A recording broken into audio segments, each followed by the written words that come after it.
அஸ்ஸலாமு அலைக்கும். Hi everyone, welcome back to my channel. நீங்கள் நம்ம சேனலுக்கு புதுசாக இருந்தீங்கன்னா ப்ளீஸ் மறக்காமல் சப்ஸ்கிரைப் பண்ணிட்டு பாருங்கள். அண்ட் வீடியோ கடைசி வரைக்கும் ஸ்கிப் பண்ணாமல் பார்த்து என்ஜாய் பண்ணுங்கள். இந்த வீடியோ எதை பற்றினா ஒரு day in my life Sunday vlog தான். பார்க்கலாமா?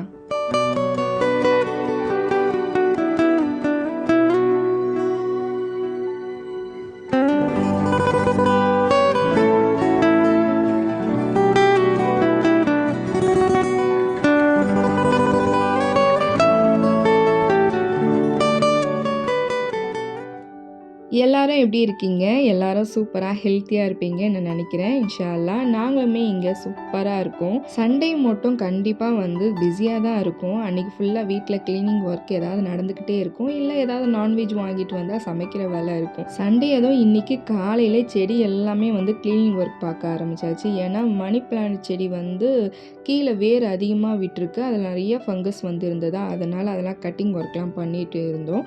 அதுக்கப்புறம் பார்த்திங்கன்னா இந்த ஸ்னேக் பிளானட் சூப்பராக பக்கத்துலேயே ஒரு சின்ன ஒரு இலை வந்தது. அது பர்ஃபெக்டாக அழகாக வளர்ந்துருக்கதா செம்மையாக இருந்துச்சு. அது உங்களுக்காக வீடியோவில் நான் காட்டியிருந்தேன். அப்புறம் நிறையா மணி பிளான்ட் செடி சின்ன சின்ன இலைகள்லாம் விட்டு இருந்தது. அதையும் கட் பண்ணி ஒரு சில பாட்டில்ஸில் எடுத்து வச்சுட்டேன் தண்ணி ஊற்றி.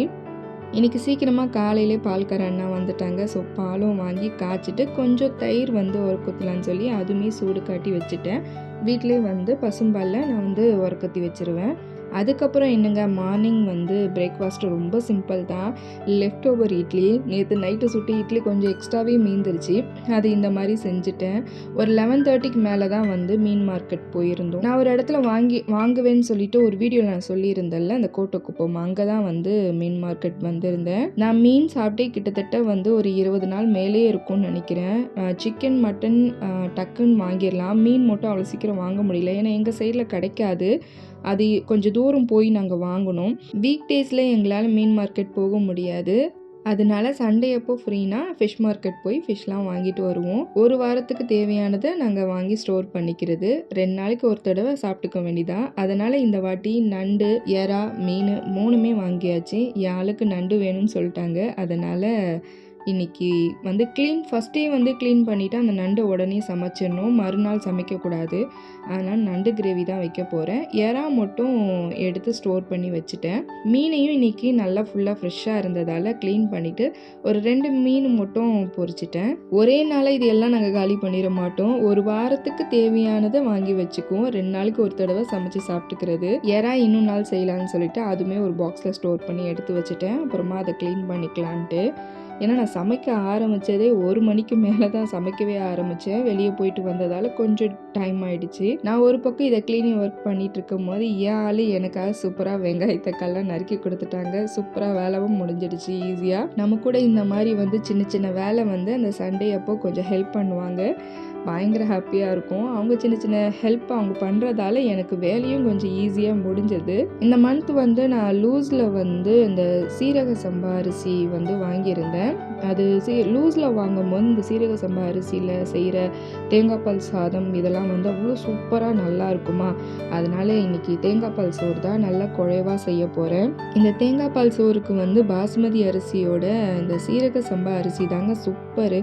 அந்த அரிசியில் செய்யும் போது கொஞ்சம் குழைவாக சமைச்சு பாருங்கள். கண்டிப்பாக சொல்கிறேன், சூப்பராக ருசியாக இருக்கும். 1 டம்ளர் அரிசிக்கு நான் 2 டம்ளர் தண்ணி ஊற்றுவேன். ஆனால் 1 டம்ளர் மட்டும் தான் தேங்காய் பாலும் 1 டம்ளர் தண்ணி எடுத்துக்கிட்டேன். ஏன்னா ஒரே முட்டுக்கா ஃபுல்லாகவே தேங்காய் பால்லே அதை நம்ம செஞ்சோன்னா ரொம்ப மஸ்தாயிடும். அதனால் லைட்டாக எடுத்துக்கிட்டேன். இன்னொரு பக்கம் பார்த்தீங்கன்னா நண்டு கிரேவி செய்வோம்னு சொல்லிட்டு அதை நான் செஞ்சிட்ருக்கேன். வெங்காய தக்காளி அரைக்கும் போது அது கூட மிளகு, சீரகம், சோம்பு, பட்டை, ஏலக்காய், கிராம்பு லைட்டாக போட்டுக்கோங்க ஒன்று. அதுக்கப்புறம் முழு தனியா இருக்குல்ல, அதுவும் போட்டு நல்லா மிக்ஸில் அரைச்சி அந்த பேஸ்ட்டை ஊற்றுங்க. அப்போ நல்லா வீடே மணக்கும். சூப்பராக இருக்கும் இந்த நண்டு கிரேவி. அந்த மாதிரி நீங்கள் மசாலா அரைச்சி யூஸ் பண்ணி பாருங்கள் ஒரு தடவை.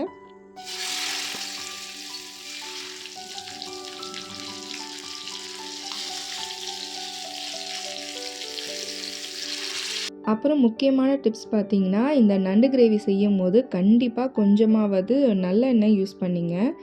நல்லெண்ணெய் யூஸ் பண்ணி நீங்கள் நண்டு கிரேவி செய்கிறது அவ்வளோ நல்லது. ஏன்னா நல்லெண்ணெய் வந்து குளிர்ச்சி தானே, அதனால தான். ஏன்னா நண்டு சூடு, அதனால அது சூடு தணிக்கும். அதுக்காக நண்டு நல்லா வெந்ததுக்கப்புறம் கடைசியாக வந்து கசகசாவும் முந்திரியும் தண்ணியில் ஊற வச்சுக்கோங்க. அது கூட தேங்காயும் வச்சு நல்லா அரைச்சி பேஸ்ட் ஆக்கி இதோடு சேர்த்து மிக்ஸ் பண்ணி ஒரு 5 நிமிஷம் வந்து குக் பண்ணிவிட்டு அடுப்பு ஆஃப் பண்ணிடுங்க.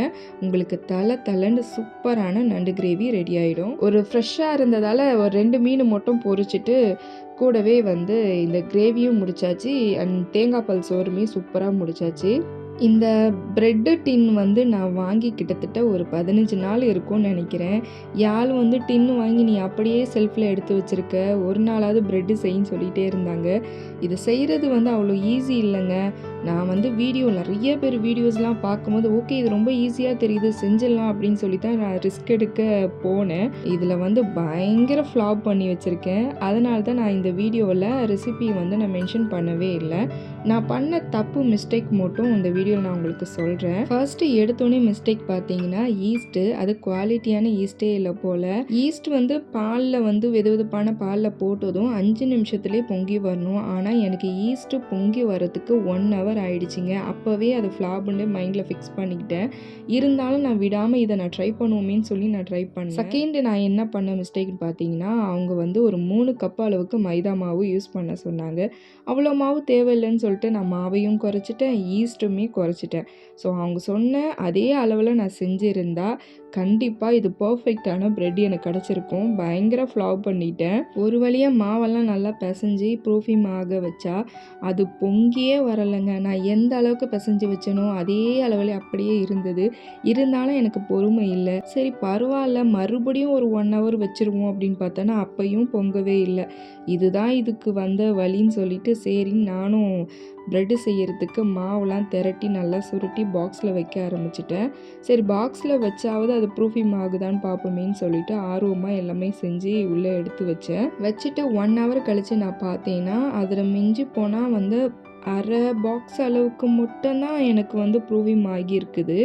சரி ஓகே இதை வந்து பேக் பண்ண வச்சிடலான்னு சொல்லிட்டு மேலே வந்து நல்லா பட்டர், அதுக்கப்புறம் வந்து பால் தடவை சொன்னாங்க. பாலுமே தடவிட்டு நான் எந்த ஷேப்பில் வச்சேனோ அதே ஷேப்லேயே எனக்கு ப்ரெட்டு வந்துச்சுங்க. ஆனால் செம்ம ஹார்டாக இருந்தது. மீதி ப்ரெட்டு எங்கே போச்சுன்னு தெரிலன்ற மாதிரி இருந்தது. ஏன்னா நான் டின்னை விட்டு கீழே இறக்கும் போது பெரிய ப்ரெட்டு தான் வரப்போகுதுன்னு சொல்லிட்டு பயங்கர ஆர்வமாக நானும் யாழும் பார்த்துட்டு இருந்தோம். குட்டியாக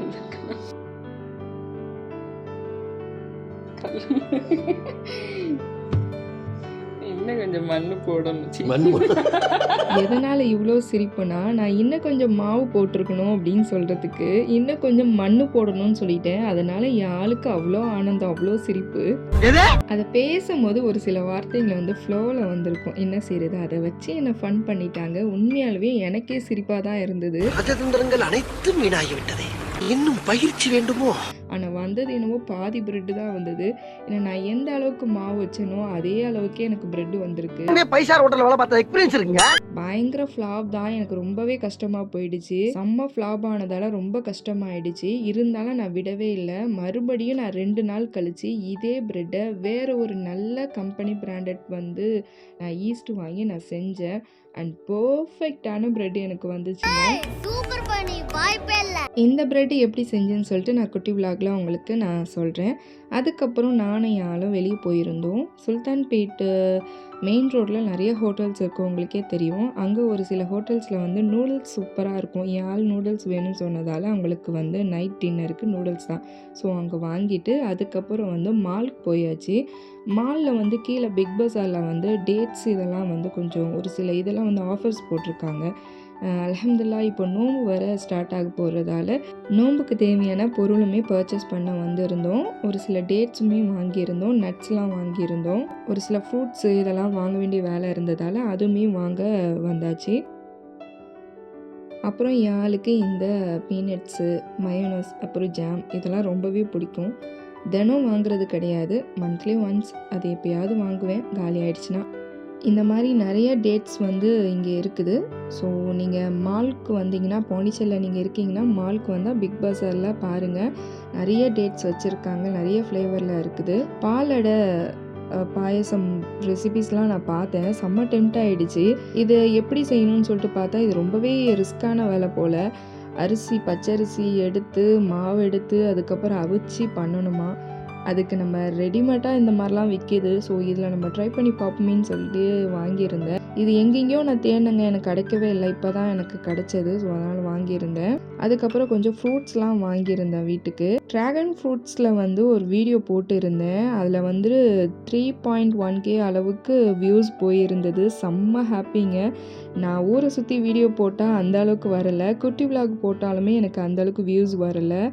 இதுலயே என்ன தெரியுதுன்னா, நான் போடுற ரெசிபீஸ் வீடியோவ நீங்க ரொம்ப எதிர்பார்க்குறீங்கன்னு தெரியுது. பட் தினம் புது புது ரெசிபீஸ் என்னால எடுக்க முடியல. இன்ஷா அல்லாஹ் நான் அடுத்த ஒரு நல்ல வீடியோல சந்திக்கிறேன். அதுவரைக்கும் பாய்.